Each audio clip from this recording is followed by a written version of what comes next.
નગરપાલિકામાં અવારનવાર સિવિલ શાખામાં રજૂઆત કરું છું રોડ બાબતની, પણ આવે છે ને થઈ જશે ને લાઇટો જે છે લાઇટ શાખામાં તો એ કે અમારા પાસે લાઇટ નથી, તમારા પાસે ગ્રાન્ટ આવે ને તો અમે તમને લાઇટો દેશી.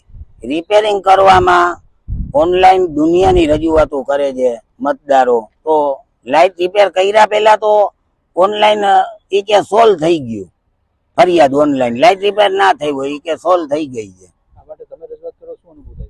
અમને અહીંયા કણે જાય છે ને તો થઈ જશે, માણસ મોકલું છું, એન્જિનિયર મોકલું છું. હમણાં સાહેબ અહીંયા કણે આવે છે, હું અહીંયા કણે આવું છું, સાહેબ ને આવ્યો એટલે ગોલ ગોલ ચકેરિયું મરાવી રાખે છે ને કામ કરતા નથી.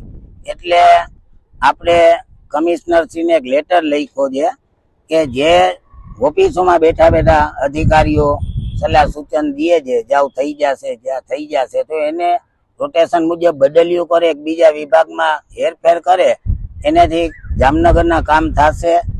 જન્મ મરણના દાખલા એક જ જગ્યાએ કાઢે છે તો 5-6 જગ્યાએ સેન્ટર ચાલુ કરી દઈએ તો પબ્લિકને ઘણી રાહત રહેશે.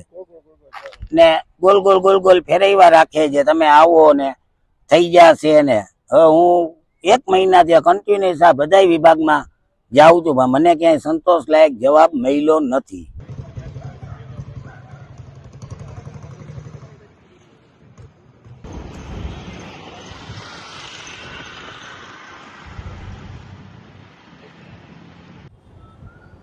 જામનગર મહાનગરપાલિકાની ચૂંટણીનો સમય હમણાં જ પૂરો થયો અને 60 જેટલા કોર્પોરેટરો ભાજપમાંથી ચૂંટાયેલા છે, પણ છેલ્લા 25 વર્ષથી તાનાશાહી જે જામનગર મહાનગરપાલિકામાં અધિકારીઓની છે એ સાબિત થાય છે. એક શાસક પક્ષના કોર્પોરેટર વોર્ડ નંબર 11ના જો એના કામ માટે, જનતાના કામ માટે એને વારંવાર અધિકારી પાસે જી હજૂજ કરવી પડતી હોય તો હું એવું માનું છું કે આ જામનગર મહાનગરપાલિકાના જે પદાધિકારીઓ બેઠા છે એ ફક્ત ને ફક્ત જનતા એને દાખલા તરીકે જોવે છે, એ દાખલા તરીકે અહીંયા બેઠા છે. આજે પણ જામનગર મહાનગરપાલિકામાં અધિકારીઓનું હાલે છે અને અધિકારીઓ ફક્ત ને ફક્ત કોન્ટ્રાક્ટરને છાળવે છે. આ બંનેની મિલી ભગતથી આજે જામનગર મહાનગરપાલિકાના જે કામો છે, જે જનતાના કામો કરવા જોઈએ એ કામો પણ નથી થતા.